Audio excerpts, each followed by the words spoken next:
Hello, જય શ્રી કૃષ્ણ. તેલ વગર આપણે હેલ્થી ખાખરા ઘરે જ બનાવશું.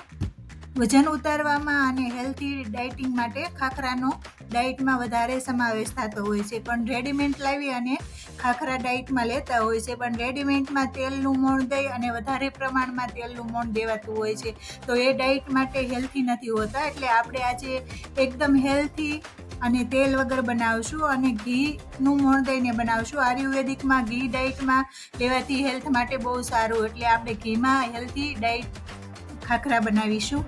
ખાખરા બનાવવા માટે આપણે 2 કપ ઝીણો ઘઉંનો લોટ લીધેલો છે. 1 સ્પૂન મીઠું, હાફ ટીસ્પૂન હળદર, 1 સ્પૂન ક્રશ કરેલા લીલા મરચાં, 1 ટેબલ સ્પૂન કસૂરી મેથી આપણે 2 હાથથી ચોળી અને આ રીતે તેમાં એડ કરીશું, અને 1/4 ટીસ્પૂન લાલ મરચું પાવડર અને 3 સ્પૂન ઘી એડ કરી અને આપણે મોણ દઈશું. હું દરેક રેસીપીમાં હેલ્થી બનાવવાની કોશિશ કરું છું, પણ હેલ્થી પણ બને છે અને ટેસ્ટી પણ બને છે. આ મારા હેલ્થી ખાખરાની રેસીપી તમને ગમે તો વધુમાં વધુ શેર કરજો, લાઈક કરજો. હજી સુધી મારી ચેનલને સબસ્ક્રાઈબ ના કરી હોય તો બાજુમાં આપેલા બેલ આઇકન દબાવજો અને સબસ્ક્રાઈબ કરજો. નવી નોટિફિકેશન તમને મળશે.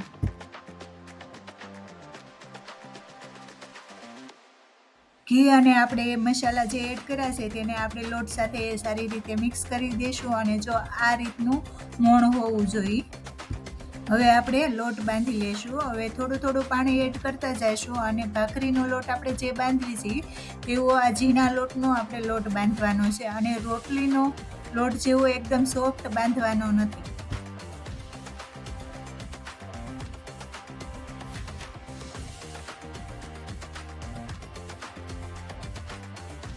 થોડું પાણી એડ કરતા જેટલો લોટ ભેગો થાય એટલું જ પાણી એડ કરવાનું છે. વધારે પહેલાં પાણી એડ કરી નથી દેવાનું.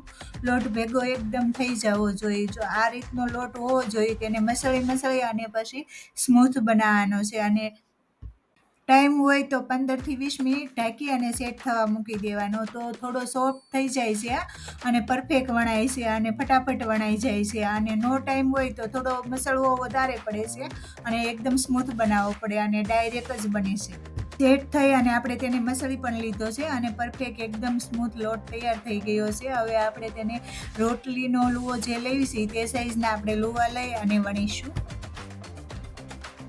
આને રોટલી કરતાં પણ પતલા વણવાના છે. જો આ રીતના એકદમ પતલા વણવાના છે, અને આ હાર્ડ લોટ છે એટલે કરકરિયાવાળી ભાખરી જેવી કોર થયેલી છે. તો આપણે રેડીમેડ એકદમ રાઉન્ડ આવતા હોય છે, તો આપણે આ રીતની પ્લેટ લઈ અને તેને કટ કરી લઈશું.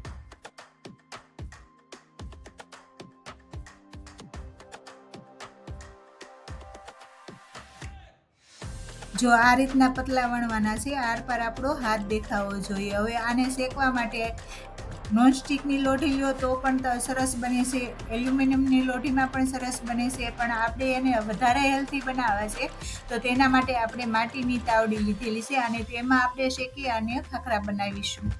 ખાખરા પરફેક્ટ શેકાવા માટે અને પરફેક્ટ ડિઝાઇન પડે તો તેના માટે આપણે આ જો કોટનનું કપડું લીધેલું છે, અને તેનાથી દબાવી અને ફેરવી અને આપણે શેકીશું.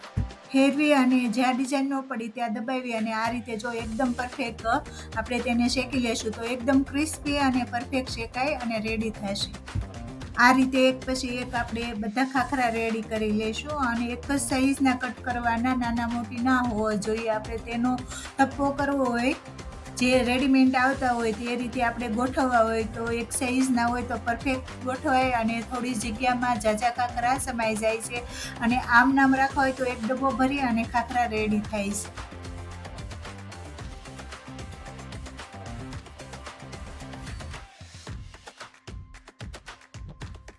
આ ખાખરા 6 મહિના સુધી સ્ટોર કરી અને રાખી મૂકો તો ખરાબ પણ નથી થતા, અને આનો આ જ ટેસ્ટ રહે છે. અને કોઈક વાર કોઈ ખાખરા કોરા થઈ જતા હોય છે, અલગ સ્મેલ આવતી હોય છે, પણ આપણે આ રીતે ઘરે બનાવીએ અને આપણા બાળકો બહાર ભણતા હોય તેના નાસ્તામાં મોકલવી તો એકદમ હેલ્થી અને ભણવામાં પણ તેને મજા આવે અને નાસ્તામાં પણ મજા આવે એવા ખાખરા બને છે. હવે આપણા બધા ખાખરા બની અને એકદમ ક્રિસ્પી અને પરફેક્ટ રેડી થઈ ગયા છે. હવે આપણે તેને એક જ સાઈઝના બન્યા છે કે નહીં તે આપણે તેને ગોઠવી અને જોઈ લેશું. જો આપણે તે ગોઠવા રેડીમેડ આવતા હોય તે રીતે એક જ સાઈઝના બન્યા છે અને એકદમ ક્રિસ્પી આ ખાખરા રેડી. હું ક્રિસ્પી ખાખરા બોલું છું, પણ મને ખબર જ છે એકદમ ક્રિસ્પી બન્યા છે. પણ આપણે તો પણ તમને ખ્યાલ ના આવે તો તેના માટે આપણે ચેક કરી અને જોઈ લેશું એકદમ ક્રિસ્પી બન્યા છે કે નહીં. જો એકદમ પરફેક્ટ અને એકદમ ક્રિસ્પી બન્યા છે ને. મારા ખાખરાની રેસીપી તમને ગમી હોય તો વધુમાં વધુ શેર કરજો, લાઈક કરજો અને કોમેન્ટ કરજો. આથી સરસ પણ તમને બનાવતા આવડતા હોય તો પણ મને કોમેન્ટ કરી અને જણાવજો. જય શ્રી કૃષ્ણ.